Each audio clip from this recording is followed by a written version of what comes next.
रहा है, इसका नेचर से कोई वास्ता नहीं। शेर खा जाता है हिरन को, उसे जेल होती है क्या? कुछ भी है ही नहीं। तो ये जो दुनिया के रिलीजन प्रॉमिस करते हैं आपसे इंसाफ, इसी से मालूम होता है कि ये मैन मेड है। ये तसव्वुर कहीं और का है ही नहीं। जो नेचर है, कुछ लोग कहते हैं नेचर ही खुदा है, तो नेचर में तो इंसाफ नहीं कहीं। और आप वादा कर रहे हैं कि तुम्हें मरने के बाद इंसाफ मिलेगा। मुझे अगर मिलेगा तो मैं बहुत खुश होऊंगा, लेकिन मैं यकीन नहीं कर पाता हूँ, इसलिए कि मैं फेथ नहीं पैदा कर सकता। The very fact that religions demand faith, इसका मतलब है कि उनके पास जस्टिफिकेशन नहीं है। अच्छा साहब, फिर रिलीजन अगर मॉडरेशन में है, कोई सा भी नहीं, वो आप में कुछ खूबियाँ भी पैदा करता होगा, देखिए उससे ये फ़ायदा है वो फ़ायदा है। अल्कोहल जो है वो ज़्यादातर दवाओं में यूज़ होती है, और एक सर्वे किया गया था अमेरिका में कि लॉन्जिटिविटी किन लोगों की है। तो एक तरफ वो लोग थे जो शराब पीते ही नहीं थे, और एक तरफ वो थे जो एक बोतल शराब रोज़ पीते थे। सबसे ज़्यादा लंबी उम्र उनकी है जो 2 पैक नाप के शराब पीते और खाना खाते हैं। मगर हम शराब को बुरा समझते हैं, मैं भी बुरा समझता हूँ। क्यों? ऐसा होता नहीं। कुछ चीज़ों में आदत होती है कि वो बढ़ती है। आज तक में एक आदमी दूध पीता है, आप 10 साल बाद भी मिलेंगे तो एक ही गिलास पीता होगा। ऐसा नहीं होता, सुबह से दूध पीता रहता है। मिल्कोहलिक मैंने नहीं देखे, अल्कोहलिक होते हैं। ये टेंडेंसी है मजहब की कि वो बढ़ता है, जैसे कैंसर बढ़ता है, जैसे शराब बढ़ती है। कुछ लोग होंगे जो उसे सही तरह से यूज़ करते हैं। मुझे यकीन है कि हमारे मुफ्ती साहब भी उनमें से एक, इनसे बहुत खुशी हुई मुझे इनसे मिलकर। लेकिन कितने लोग हैं कि आज आप देखते हैं दुनिया में जो तबाहियाँ हैं, इनमें कितना हाथ है उन लोगों का जो बिलीवर कहते था मजहब ये नहीं कहता, ना कहता होगा, मगर जब ये मजहब पीते हैं तो ऐसे बिहेव करते हैं। थोड़ा सा अगर हो तो शायद बहुत अच्छी बात, लेकिन शराब थोड़ी सी नहीं रहती, उसमें टेंडेंसी है पहले। थोड़ा सा अगर 2-3 कैंसर के सेल हो ना बॉडी में तो आदमी स्लिम रहेगा, लेकिन वो 2-3 सेल नहीं रहते, वो मल्टीप्लाई होते हैं। जावेद साहब, टाइम पूरा हो गया। टाइम हो गया तो बस बात खत्म हो गई। अच्छा, मुझे कुछ और कहने को था भी नहीं। जी, मैं पहले जवाबी दौर के लिए इनवाइट कर रहा हूँ मुफ्ती साहब को। Your rebuttal round 1, you have 7 minutes.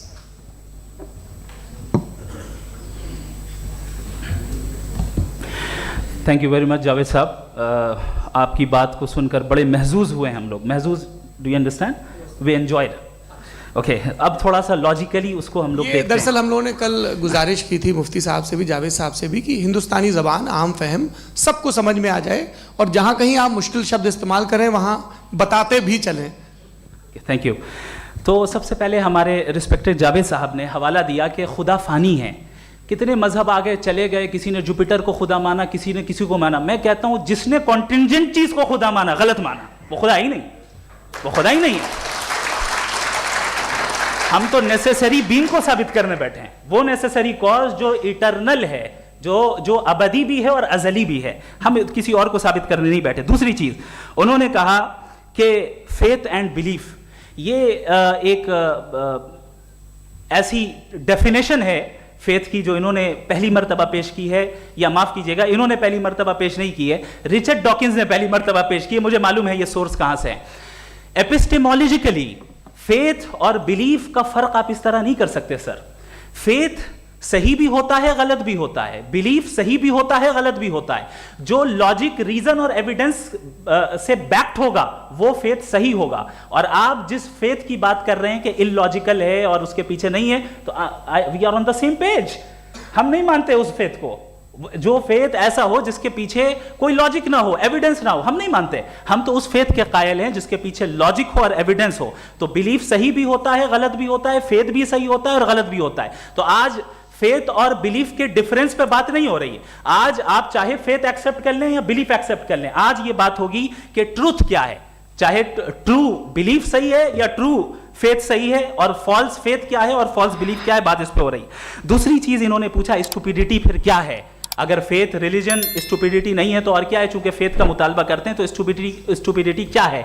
मैं कहता हूं स्टुपिडिटी एथिज्म है। उसकी वजह यह है कि आप एक सड़क पे जा रहे हो और आप किसी गार्डन में जाएं और देखें वहां लिखा है फूलों के साथ I love Javed Akhtar, and I really do, I love you sir. So जब आप वहां पर पहुंचे तो वहां पहुंचकर अब ये बताएं, क्या आप ये कहेंगे वाह व्हाट अ नेचुरल सिलेक्शन? ये क्या नेचुरल सिलेक्शन है? नहीं, ये प्रिसाइजली डिजाइंड है, इसके पीछे डिजाइनर है।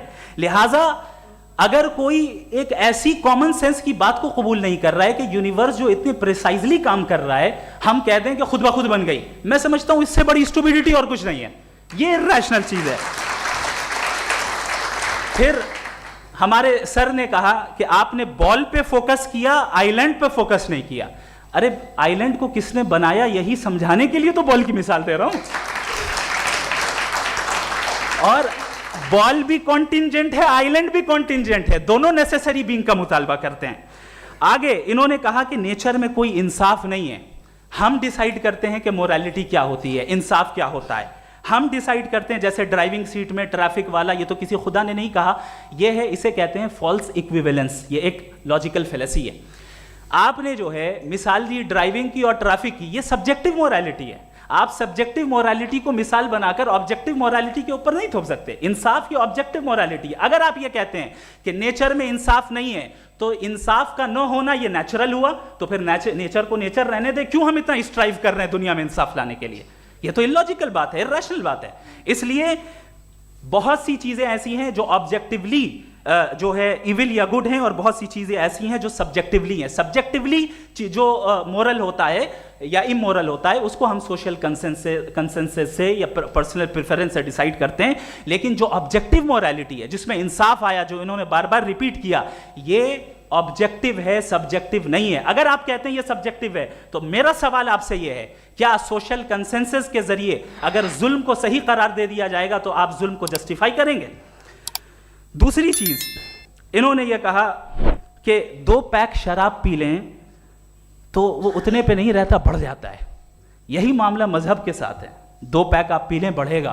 तो ये एक ऐसी मिसाल है, इसको कहीं भी फिट कर लें कि आप एथिज्म पे जब फिट करें, जब आप 2 पैक एथिज्म का लेंगे ना तो वो बढ़ बढ़ के नॉर्थ कोरिया बनेगा। Thank you.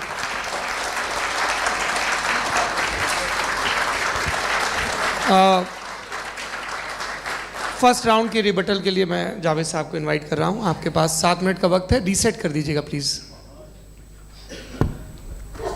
मुझे इस बात की खुशी है कि मुफ्ती साहब ने भी मान लिया कि नेचर में कोई इंसाफ नहीं है। तो कोई भी चीज़ जो इंसान ने नहीं बनाई है उसमें इंसाफ नहीं होता है।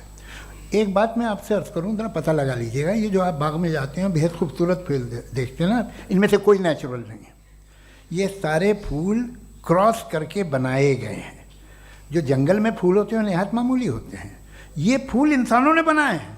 जो आप बाग में देख के वाह वाह कहते हैं, ये इंसानों के बनाए हुए हैं। डिफरेंट फूलों को क्रॉस करके, डेवलप करके, फिर क्रॉस करके इस तरह से बनाए गए। नेचुरल फ्लावर नहीं।